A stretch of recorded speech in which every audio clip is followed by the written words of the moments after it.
kitchen. So on this week's video tutorial, I really wanted to do a fun cake, and what is more fun than giant food? So I'm going to show you step by step how I made this giant donut cake. Okay, let's get started. So in order to make our giant donut cake, all I've done is bake 2 layers of 8-inch vanilla sponge cake. Now your donut cake can be as big as you like. I've just gone for an 8-inch version. So I've baked these and leveled them off. Also wrapped them in cling film and left them in the fridge overnight just to firm up slightly and make it easier for us to carve them. But once they get back to room temperature, they will be nice and soft. Okay, so the first thing that I want to do is actually create the hole in the center to give me the donut shape. So I'm just going to take a round cookie cutter here, and this one measures 2.5 inches across, and I'm just going to line that up in the center of my cake and just push that through. I'm just going to do the exact same on the second one. Okay, so now we've got the hole in the center. What I want to do is carve this into my donut shape. Okay, so I've just placed my cakes on a cutting board and also put these onto my turntable. I'm going to use a serrated knife to cut my cake. Now, in order to get the shape of my donut, what I want to do is take these edges off and make them slightly curved on the outside and on the inside. And I'm going to do this on the top and also the bottom.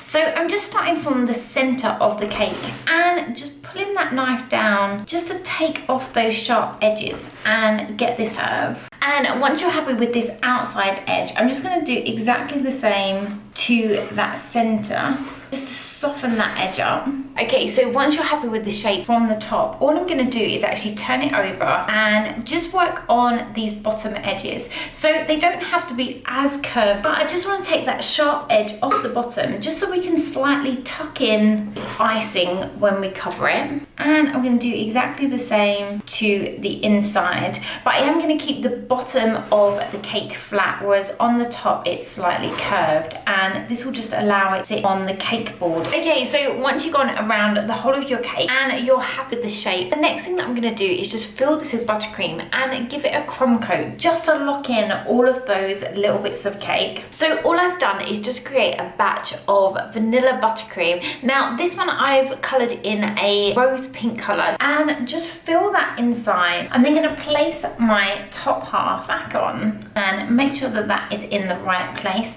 and just cover the outside with a layer of the buttercream also. Okay, so now I've covered my cake in my buttercream. I just want to smooth it out because where it is curved is a little tricky with your offset spatula. So I'm just going to take my Squire's Flexi Smoother. Now if you don't have a Flexi Smoother, you can just cut a piece of plastic from an old piece of packaging, or if you've got a small piece of acetate. And all I'm going to do is just run that around the edge of my cake, just with the smoother slightly curved, just to smooth out that buttercream. Okay, so once you're happy with that crumb coat layer, I'm just going to pop the cake in the fridge for around 10 to 15 minutes, just so that firms up slightly, just so we can add another layer of the buttercream. Okay, so I've taken my cake out of the fridge, and as you can see, the buttercream has firmed up. So I'm just going to take some more of my pink buttercream, and using my offset spatula and again my Flexi Smoother or piece of plastic, I'm just going to apply another layer of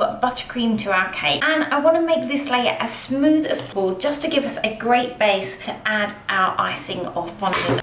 Okay, so once you're happy with how the cake is looking and the buttercream that we've popped on there is ready to cover with our icing, I'm just going to prepare the board that the cake is going to sit on. So I've just got an 11-inch drum board here, and I'm just going to cover this with some white icing. Once the icing is large enough to cover the cake, I'm just going to take my smoother and run that across the top just to smooth that out. I'm then just going to take a small amount of water and just pop that onto the cake board. Just using a pizza cutter, I'm just going to trim off any excess. I'm then just going to take some ribbon and just add this to the cake board around the edge. And once my cake board is ready, I'm just going to put this to one side until we're ready to put the cake on top.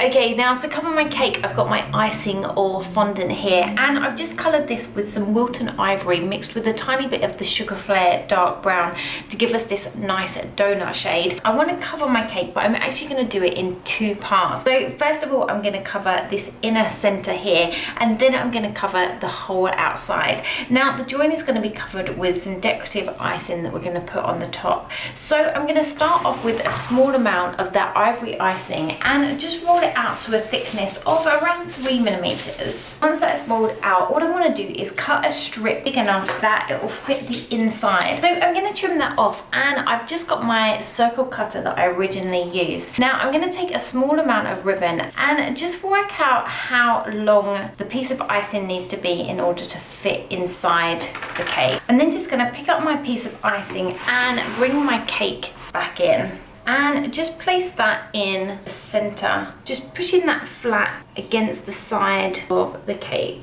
Now if there is any excess, you can just use your knife and just trim that off.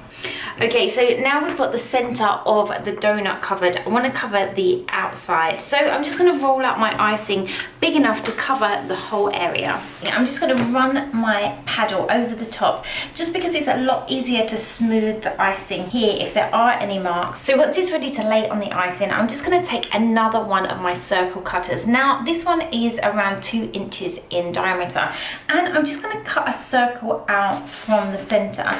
Now the reason that I'm doing this is because we've already covered the middle of the cake, so this area we can just join with the icing that is already on there. So I'm just going to bring my cake back in, and I'm just going to line the circle up with the middle. Now I'm just going to use my fingers just to smooth that down against the icing that is already there, and I'm just going to go around the whole of the cake and just work that icing in. So I'm just going to use a sharp knife, and I'm just going to run it along the edge around 1/2 centimeter away from the edge of the cake.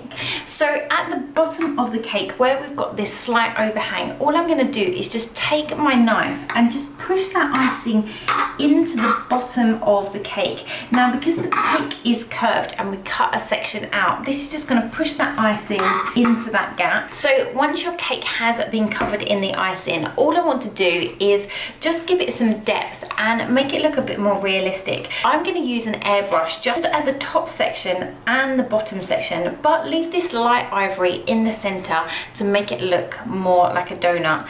If you haven't got an airbrush, you can use some edible dry tints or dusts just to brush on, or you can just leave it as one color. It is entirely up to you. Okay, so I've just got my airbrush gun, and I'm just going to fill it up with some of the chroma color brown. So as you can see, we've just got this darker color at the bottom, and I'm just going to do it slightly higher, just leaving a lighter band around the middle. Okay, so the next thing that I want to do is I've got some dark pink icing here, and I just want to create a band of icing along the top that just looks like glaze dripping down the donut. I'm just going to use my ruler and work out how big I want my icing to be. So at the biggest point, I want it around 20 centimeters, and this middle section about 5 centimeters. So I'm just going to use a compass and just make a template to start with, and just make it wavy lines so it looks like icing will be dripping down the donut. And I'm going to cut this out and use it as my template. Once I've got my template and know that it's the correct size to fit over the top of my cake, I'm just going to take my pink icing and just roll this out and cut out the shape. And I'm going to work my way around the edge of that, just smoothing that down so that the edge will be flush against the cake, and do the same to the inside. I'm then going to bring my cake back in, and just using a paintbrush, just pop a small amount of water onto the top of the cake, and this is just going to allow icing to stick. I'm then going to lift up that pink icing and just drape it over the top and just smooth that down. And you just want to make sure that is covering that join nicely on the inside. Okay, so the next thing that I'm going to do is just transfer my donut cake before we finish it off with some sprinkles on the top onto my cake board. So I'm just going to use a large offset spatula and a normal spatula and just lift it across. So once I have my cake on my cake board, I'm just going to use a paintbrush and along the center and just clean off any of that pink buttercream that has been pulled through. Okay, so to finish off the cake, I've just got some different colour icing here, and I'm just going to make some giant sprinkles for the top. So I'm just going to start off with one of the colours, and I'm just going to roll that out into a thin sausage shape, and then I'm just going to use my craft knife and just cut that into sections that are just over a centimetre in length. I'm then going to make some of those in all the different colours. I'm just going to take some edible glue and just pop that on back of those, and then just lay them on top of that dark pink icing on the top of the cake. So now the sprinkles are on, I just want to give the top pink section of the cake a slight sheen, just so it looks like a glaze.